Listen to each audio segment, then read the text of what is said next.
I'm hoping that this works. Sorry about that interruption.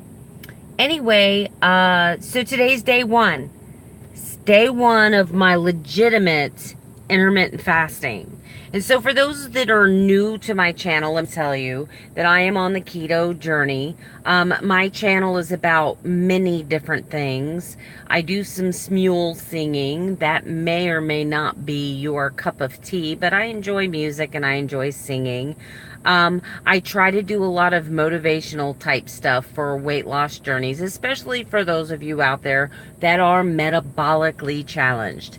Real quick summary, I am a type 2 diabetic. My current weight is 210 to 212 pounds, and I say that because my weight fluctuates a pound to a pound and a half daily. Yesterday I was 210, today I'm 212, whatever. But the reason that I am trying intermittent fasting is because my blood sugars are still out of control, even though I've been able to successfully get off metformin. I was on 1,000 milligrams of metformin with very high fasting blood glucose sugars, and my blood sugars the first couple weeks of keto went down. Now, there's a lot of controversy within the keto community. And, I personally don't understand the grievances, and I personally don't understand the attitudes between ketoers. So you have kind of this little mini war going on between keto people. Doesn't matter that they're on the same journey as far as keto. Doesn't matter that they're both going for the same effect. You kind of have dirty ketoers criticizing clean ketoers, and you've got clean ketoers putting down lazy ketoers, and it's like, why stop fighting amongst the keto community. It's really freaking unnecessary. If I decide to go out and buy grass-fed, if I decide to go out and buy hormone-free, if I decide to go out and buy cage-free, why judge me? If I have it in my budget and I want to take the time to do that, and it's available at the grocery store I shop at, what does it matter? It doesn't matter if you buy a pound of ground beef, just whatever, hormone-fed, whatever fed beef, and I go out and I buy a pound. We're both eating beef. We're both accomplishing the same things. So I don't judge people for the way they do keto, as long as they don't judge me for the way that I do keto. I mean, and that's the way it should be all over the place. But this world, unfortunately, likes to find things to argue about. So I don't want to get caught up in all that. So anyway, they also feel very differently about intermittent fasting and what is intermittent fasting and what's not intermittent fasting. And I'm not going to get in that argument either. So here I am with PCOS, metabolic syndrome, and type 2 diabetes. So I kind of have this cluster of weight loss resistant style metabolic issues. And the way that I am choosing to combat that is to begin a journey of intermittent fasting. Today is day one. I've been working my way up to black coffee. This is black. This is no MCT oil. There's nothing in here except for black coffee. And that is completely acceptable intermittent fasting. So when I woke up this morning, my blood sugar was 133. I was producing blood ketones of 0.8, which I'm really surprised having a blood sugar as high as it was. I was also up 1.5 pounds on the scale from yesterday morning, and I believe that this has happened for two reasons. Number one, last night, because I ate my carb limit, my macros, I maxed out my carbs yesterday at lunchtime, so that only left me protein and fat for dinner. So I had a small 4-ounce portion of New York strip steak The rest of it I brought for my lunch today, and I put a lot of salt. I ate a lot of salt yesterday, so I believe that I'm retaining some water. But anyway, so this is my journal, and I'm going to start doing this on the days that I'm working. So I work Monday through Friday, and I will be on the same time every morning about this time, but just talking about where my blood glucose is, talking about my weight. I will be doing a weigh-in accountability. I will be doing a blood glucose. I will be doing a ketone, just so that you can kind of follow the journey if you too are having issues with weight loss, resistance, metabolic syndrome, PCOS, and you're considering intermittent fasting.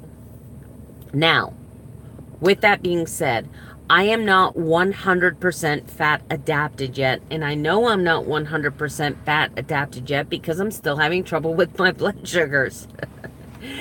And I've been testing my ketones for 2 weeks now. For 2 weeks, I've been testing my ketones, and my ketones are doing the same thing as my blood sugar. My blood sugar spikes up, my ketones drop down. My blood sugar comes normal, my ketones go up.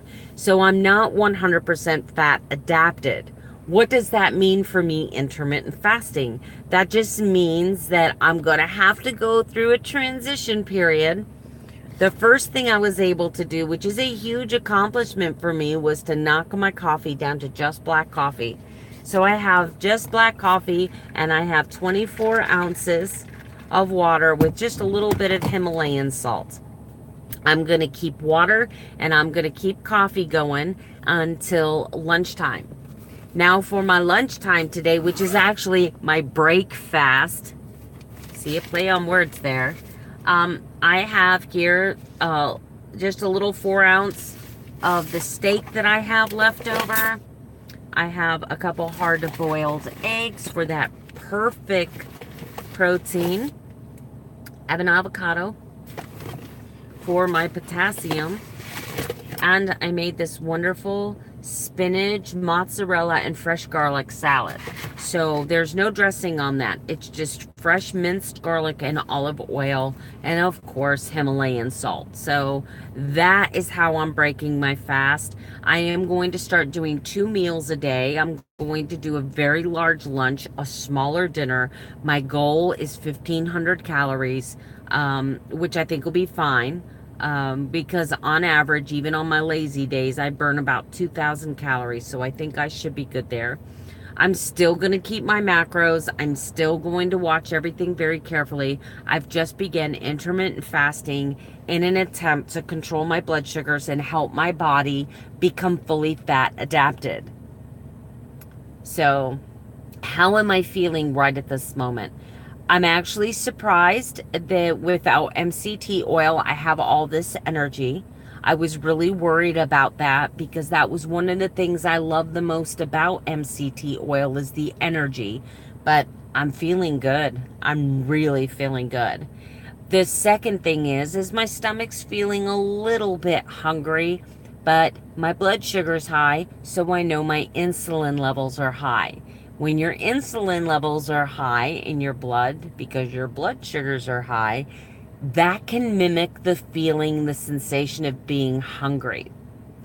I know that this will pass. I know it'll pass. I know in about 15 or 20 minutes, I'm not going to feel this way anymore. Let me get out and walk. My goal is still 10,000 steps a day, but if I get close, I'm pretty happy with that. I'm going to drink lots of water. I'm going to try to hold this until 11 o'clock today. But either way, I'm aiming for 16 and 8.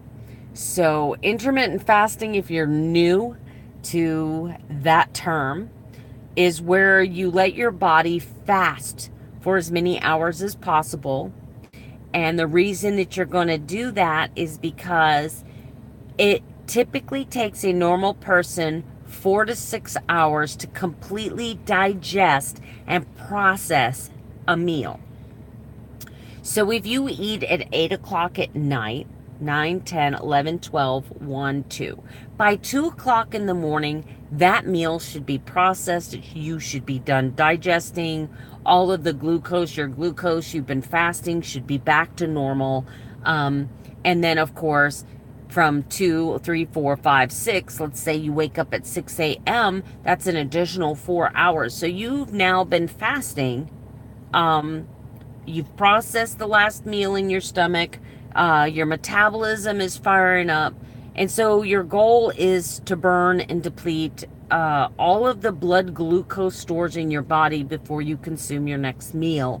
And what that does is your body starts producing these ketones because you're living the ketogenic lifestyle. So what your body starts doing is it starts burning its own fat stores instead of glucose for fuel. So I'm excited. I'm going to create a playlist called Intermittent Fasting.